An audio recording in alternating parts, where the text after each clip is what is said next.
Hello and welcome to Enchantment of Eternity's review for Star Trek Lower Decks, Season 3, Episode 1, Grounded.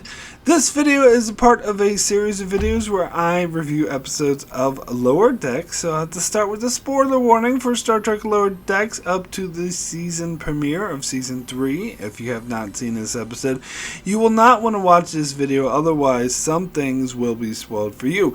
So, Season 3, Lower Decks. Been waiting for this. Very happy to see this show return. I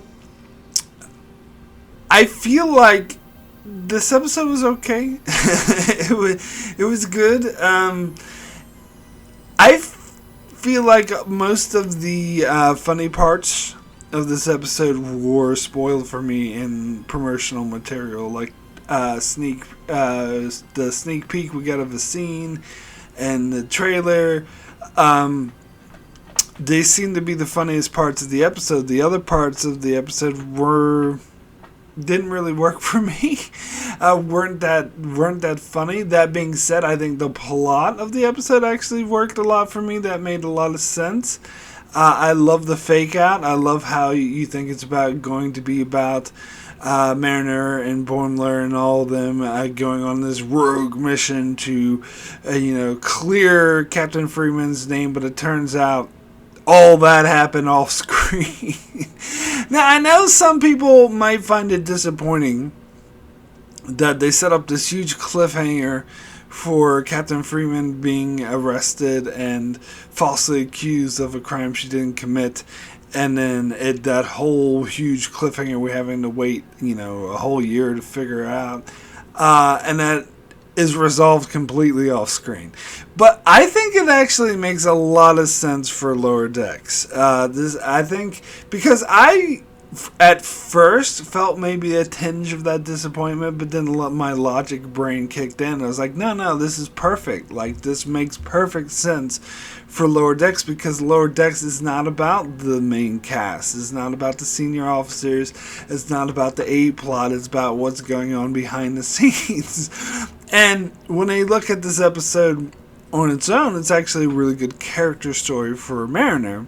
And in fact, it shows how she can't really cope with tragic and loss, and how she has good intentions of trying to clear her mother's name, but actually ends up putting her at odds with her mother. And that she actually should have just listened to her father and just trusted in Starfleet. In fact, that's what Boimler and Tendi and Rutherford were eventually telling her: just trust Starfleet. And she couldn't do that. And if she had, everything would have just resolved itself. So that's actually a beautiful plot. I'm not disappointed at all that the thing was resolved off screen, because I think the cliffhanger was kind of, I don't know, I wasn't that interested in the cliffhanger in the first place, if I'm being incredibly honest. And then they repeated this cliffhanger for Strange New Worlds, and that one I think we will see resolved on screen. So if you're worried about, this all happen off screen, then wait for Strange New Worlds, because I'm sure that cliffhanger, which is very similar to this one, will be resolved on screen. So there you go, because that show is about the A plot, where this is about the lower deckers, what happens behind the scenes. So, as I said, that cliffhanger thing felt kind of tacked on and unnecessary. So, not that I'm knocking it, especially seeing how it was resolved. Actually, I love how it was resolved, because I'm not interested in seeing this huge thing, and I like how we get the story told through like images. It has Captain Freeman's explaining, and we see couple cameos. Captain Morgan Bateman, who I believe is Kelsey Grammer from Cause and Effect, going on this rogue mission, and then Tuvok ripping the mind meld out. So we know Tuvok is still active in Starfleet, which is cool. And I like, and it makes a lot of sense that they bring in those cameos and show that these are the heavy hitters, the main players, and that they figured this old conspiracy out, and that Mariner, should trust the senior officers to handle this situation. Now, getting back to what I said about the jokes, I think like the scene we have where Boimler's at the vineyard, but it turns out that he's just doing grapes, and then all these hot women keep hitting on him, and he's completely oblivious to it. I'm not sure if that's consistent with Boimler's character, but it was kind of funny. Especially there was an added joke to that. That wasn't in the sneak peek, where because we saw the first couple of women hitting on him, or there was this other one where it was like, oh, I've gotten all covered in grapes. You gotta strip me naked, and he's like, go in the barn and wash off. Like, just how incredibly oblivious that Boimler was to it. It was funny. And the other, which I think was the funniest joke in this episode, was in the trailer when Tendi and Rutherford were at Cisco's, and they were like, oh, I wonder how Mariner's taking this, and he's just like, oh, I'm taking it to the limit.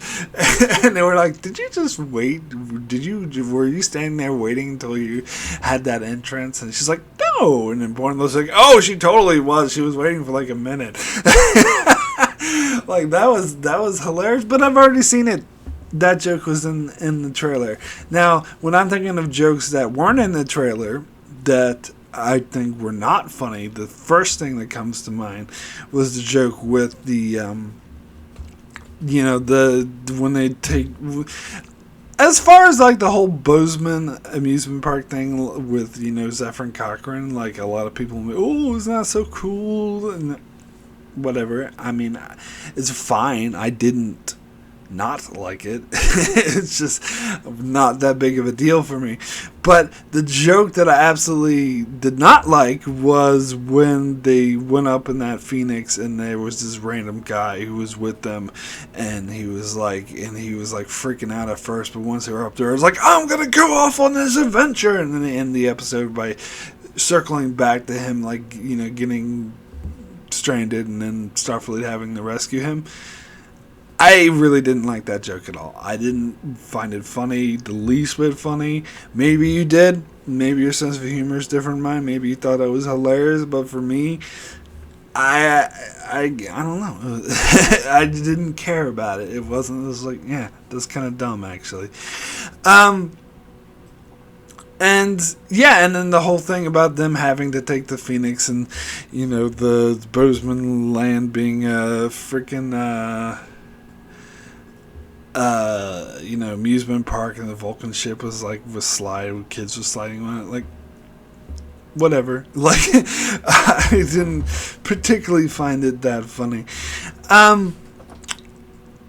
But I did like the character story of when Mariner broke down because she realized that she couldn't figure out, that she was really upset over the fact that her mom was arrested, and she really had the desire to do something about it.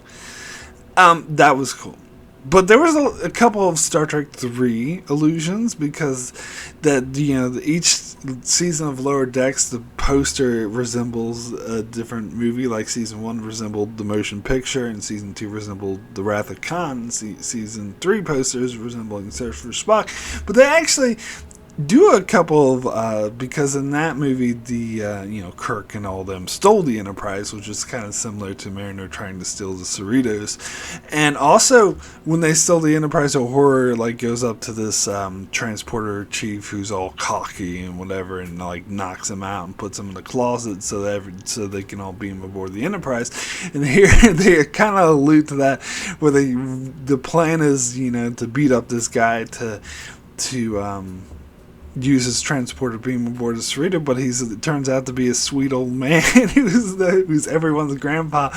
And they were like going to do it. It's like, I can't do it. He's just such a nice old man. And then he pulls a phaser on him. It's like, oh, so you guys are, here from this academy, or are you here to steal my transporter? And so, okay, so that joke was a little funny. Okay, so there was a joke that was in the trailer I kind of liked.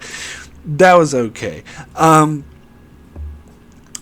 But, and then, he ends up talking them into this other thing or whatever, and the whole thing about stealing that, like, ship or whatever, the Phoenix recreation, I thought that was dumb too. But anyway, I mean, the James Cromwell cameo, that was nice. Like, I mean, I didn't find it particularly hilarious, but, it was a nice touch, I guess. I wasn't that big on it, but it was fine. So yeah, and then the ending, I thought Freeman was being a bit too hard on Mariner, especially because they came up with this excuse that they were doing this science mission to study those thingies, and Starfleet bought it. Yet Freeman, of course, she knew that was bullshit because she helped cover for Mariner, but I thought she was being a bit too harsh, because Mariner was actually, she did do the wrong thing, but her heart was in the right place, and the whole thing about, I'm putting Ransom in charge of you, no, not him. I don't know. We'll see where they take this story, if they follow up on this storyline this season, which I hope they do, because they are setting it up for it, but it doesn't really seem that different than how they used Ransom before. But when he got in her face, it's like, I guess I'm your mommy now, or whatever. That was kind of dumb. But I didn't really find that funny. But whatever. We'll see. We'll see. I do hope this season improves. I think Lower Decks does have the tendency with these two previous seasons to have kind of an okay, mediocre start and then get better as the season goes on. So I do hope they follow that trend with this season as well. And would it be nice if they would be great from the beginning and throughout the entire season and not have to wait till later in the season, but whatever. So my rating for Grounded out of 10 is a 7. Very good. A decent, okay episode. Enjoyed it.